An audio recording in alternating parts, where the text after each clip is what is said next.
முருகனுடைய ஆறுபடை வீடுகள்ல இது மூன்றாவது படை வீடு. இந்த கோவில் 2000 ஆண்டு பழமை வாய்ந்தது. இந்த கோவிலில் இருக்கக்கூடிய மூலவர் சிலை நவபாஷாணத்தால் செய்யப்பட்டது. அதை செய்வித்தவர் போகர் எனும் சித்தர்.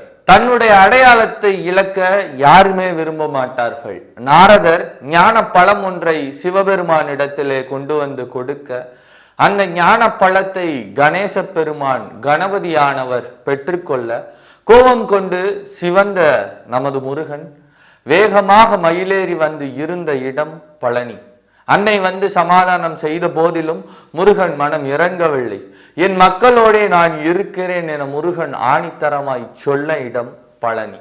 அதனாலேயே இன்றும் மும்முடி சோழர்கள் தொடங்கி பாண்டியர்கள் தொடங்கி சேரர்கள் எழுப்பித்த ஆலயமாக இருக்கும் இந்த திருத்தலம் தமிழர்களால் போற்றி போற்றி கொண்டாடப்படுகிறது. தமிழர் தெய்வமாம் முருகனை உச்சி முகர்ந்து தமிழர்கள் கொண்டாடும் ஒரு அழகிய திருத்தலமாகவும் இந்த பழனி திகழ்கிறது.